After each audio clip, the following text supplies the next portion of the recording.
Dükkanların içinde açık olanlar da var. Fakat çoğu kapalı. Bunun nedeni pazar günü açmıyorlarmış. Diğer günler açıyorlar.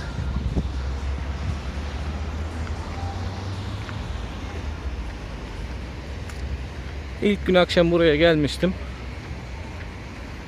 Gündüz gözüyle görebilmek için. Bugün bir kere daha geldim. Yolun sonuna kadar burası trafiğe kapalı. Sağlı sollu geniş parkları var. Yeşillik alanları var. Yürüyüş için, spor için oldukça uygun.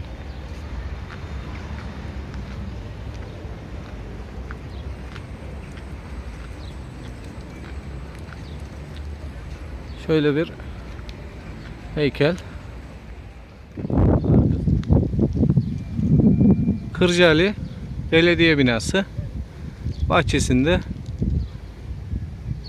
8-9 tane bayrak var. Türk bayrağı da var. Kırcaali Belediyesi'nin en üstünde de Bulgaristan bayrağı. Buradaki bayrakların en başında da Bulgaristan. Türkiye'nin bayrağı da olmak üzere Kırcaali Belediye binasının önünde bayraklar.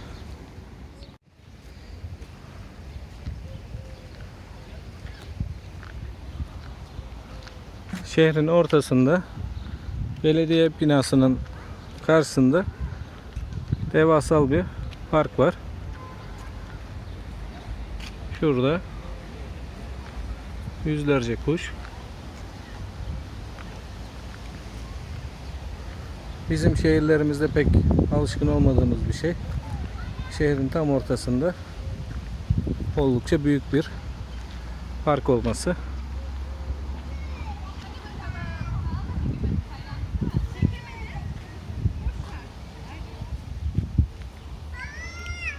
İnsanlar konuşuyor. Türkçe çekemedim, boş ver. Yani burada bir soru sorduğunuz zaman cevabınızı %80 alıyorsunuz. Alamadınız diyelim. Bulgarca birisi bir şeyler söyledi. Belki ben Türkçe bilmiyorum dedi. İkinci bir kişiye sorarsanız cevabınızı %100 alıyorsunuz. Üçüncü bir kişiye gerek kalmıyor. Şu grup olduğu gibi Türk. Türkçe konuşuyorlar şu an. Yelken gördüm bu kuş. Ben gelince kuşlar kaçtı. Hepsi su içiyordu başında. Çok da güzel bir görüntü vardı.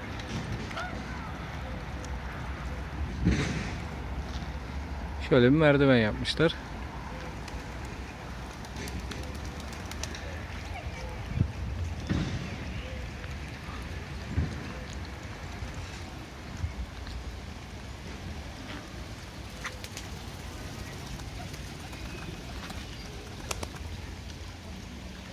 Yazın sıcağında yazık hayvanlar sularını içiyorlar.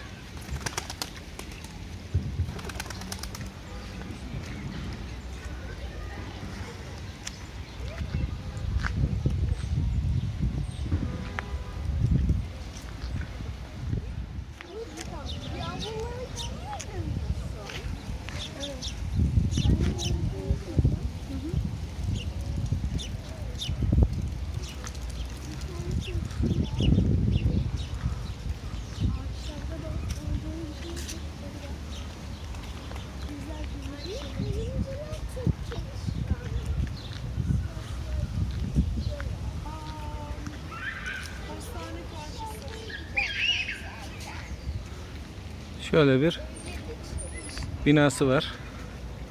Artık ne binasıysa.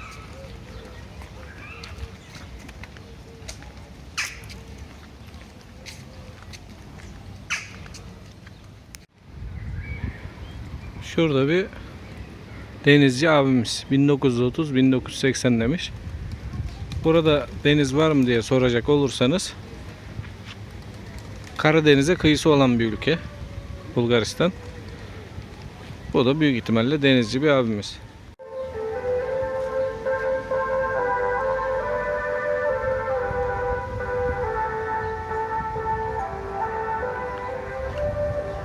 Sokaktan bir müzik sesi geldi.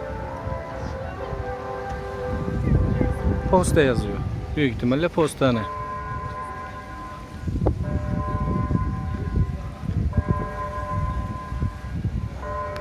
Şurada kapısında posta yazıyor. Postane olsa gerek. Şu duvara da güzel bir çalışma yapmışlar.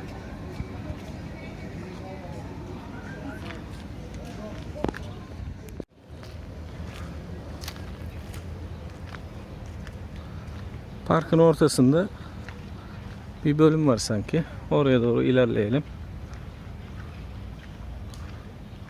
Muhteşem bir yeşillik.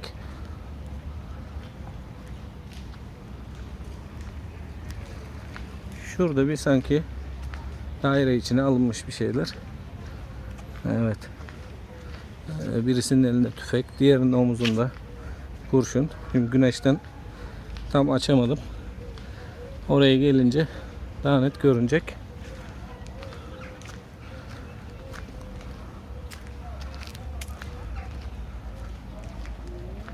Şöyle muhteşem bir manzarası var.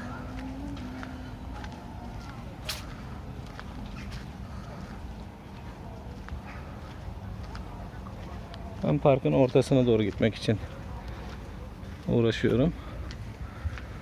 Bu savaşla ilgili bir şey galiba. Birinin elinde bayrak, diğerinde tüfek.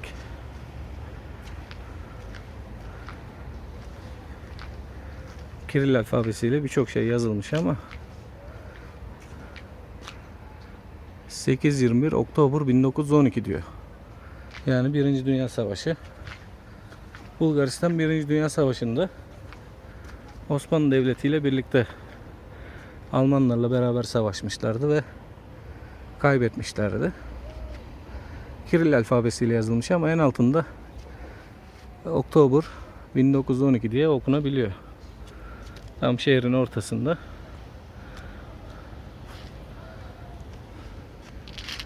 Böyle bir anıt yapmışlar.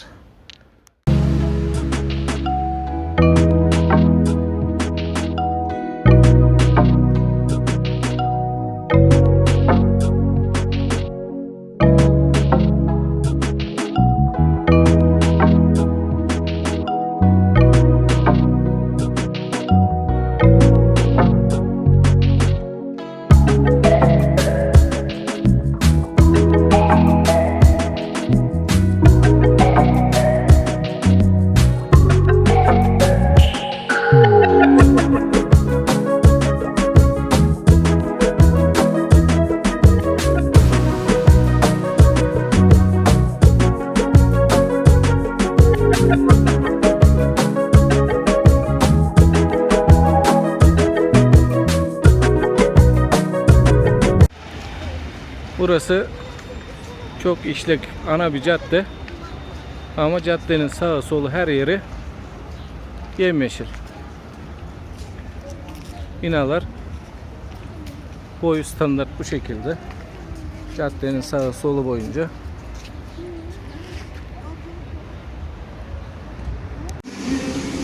Bir tane mekana geldik bir şeyler yemek için. Arkadan Türkçe müzik. Menüyü açtık. Çorbalar diyor. Hemen başında. Solunda da herhalde Kirilce çorbaları diyor. Çorbalar 2,5 ila 3 ruble arasında değişiyor. En başta fasulye çorbası gibi sanki. Mercimek çorbası var. Şurada pilav var. 2,5 ruble. Şöyle çıtır tavuk diye getirdiler. Tavuktan oluşan, yanında da ufak bir mezesi olan, limonu olan bir atıştırmalık yiyecek. Şöyle bir Adana tabağı getirdiler. Görünüşü güzele benziyor. Şöyle bir de tavuk kanatlarından oluşan tabak var. Ketçap, mayonez ve patatesten oluşan da bir patatesi var. Burada tavuk etinden oluşan bir tabak. Aslında tabaklar bir nevi birbirinin aynısı gibi. Hesap geldi. Bakalım.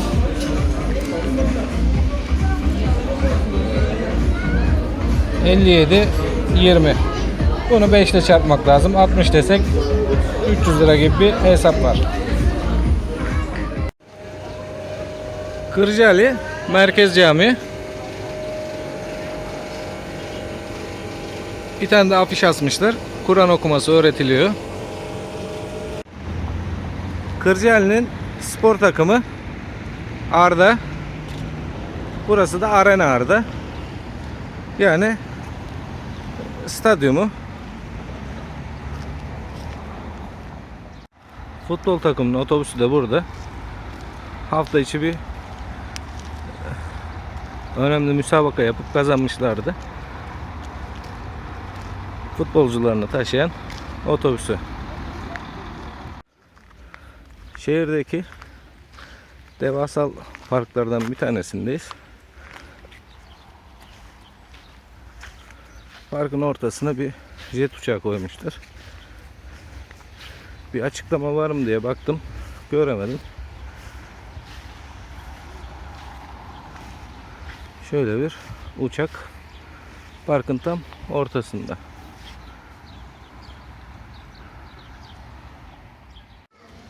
Parkın ortasına bir tane geyik koymuşlar. Buralarda, dağlarda geyik var.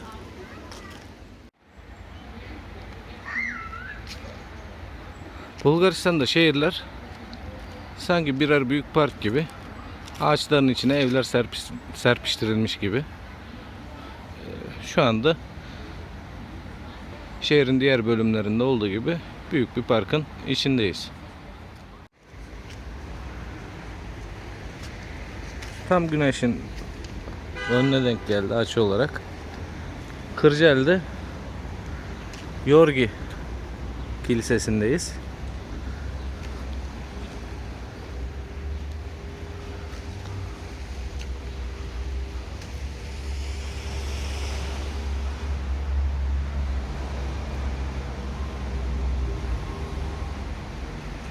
Kilisenin bahçesini bir dolaşalım.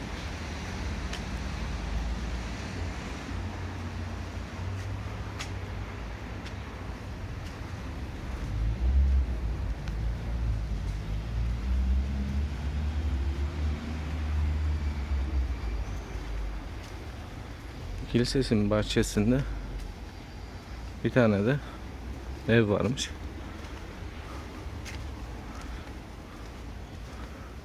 Buradaki mezarları kaldırıp sadece şu mezar taşını koymuşlar.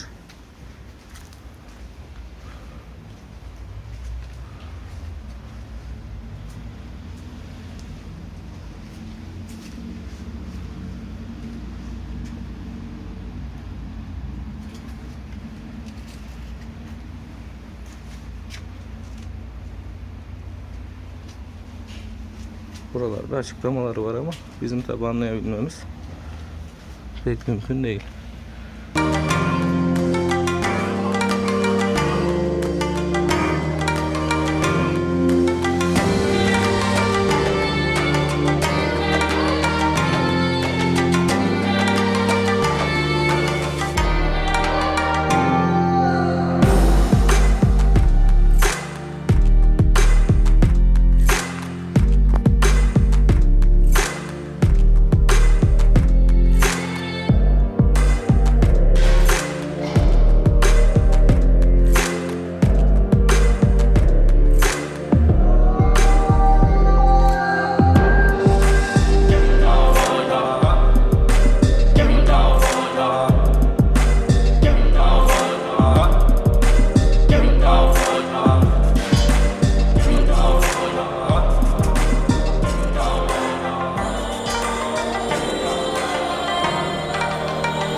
Kilisenin içerisinde 10 kadar kişi var. Dualarını yapıyorlar. İçeri girdik. İçerisinde çok değişik bir koku var. İçeride tütsü gibi bir şey yakıyorlar. Herhalde ondan kaynaklı.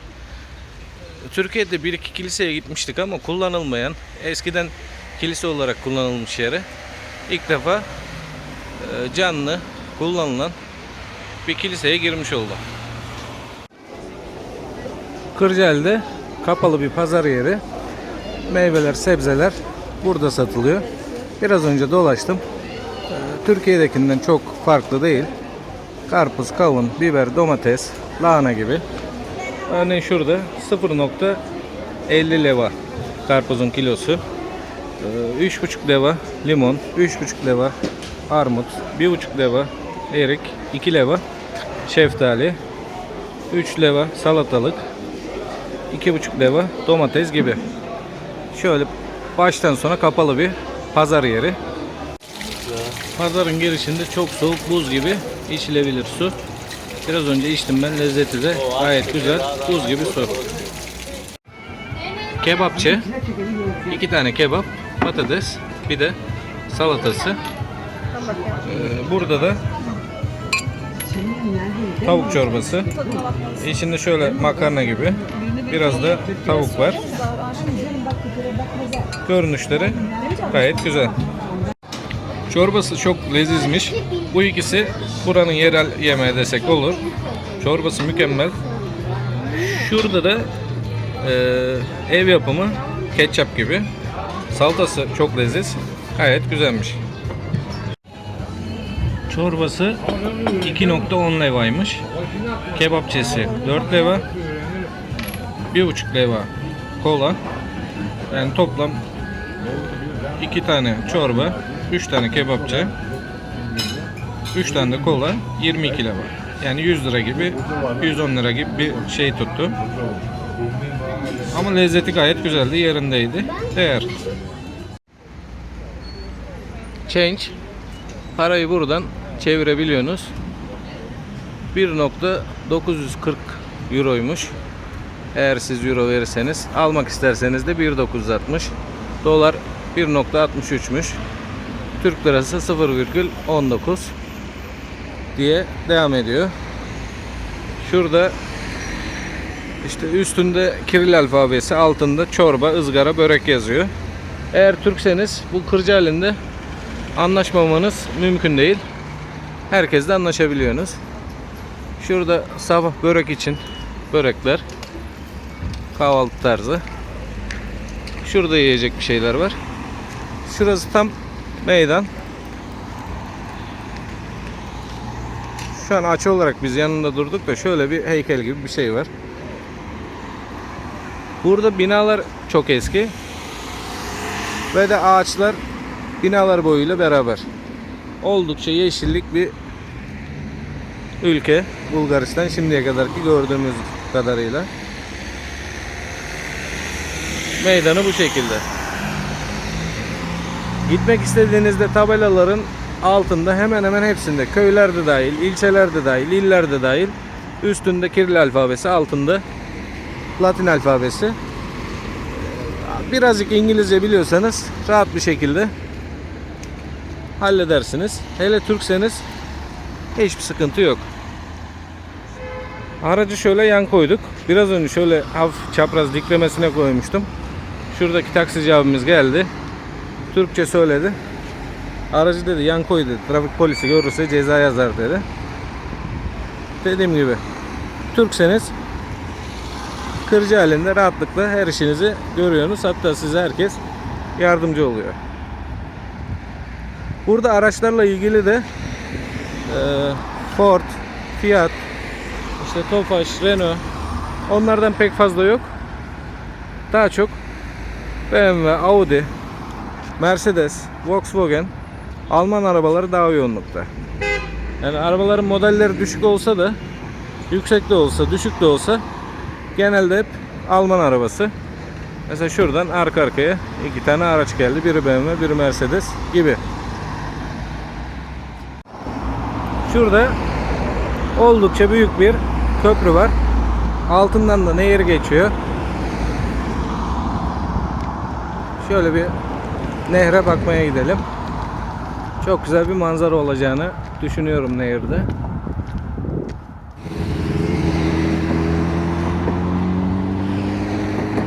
Arda Nehri'ne doğru şöyle bir bakalım.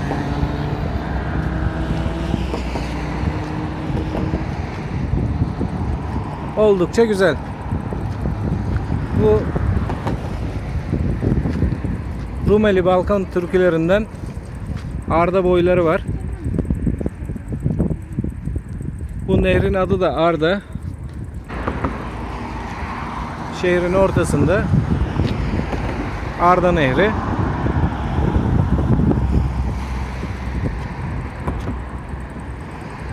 Şehrin her tarafı olduğu gibi nehrin iki yakası da yemyeşil.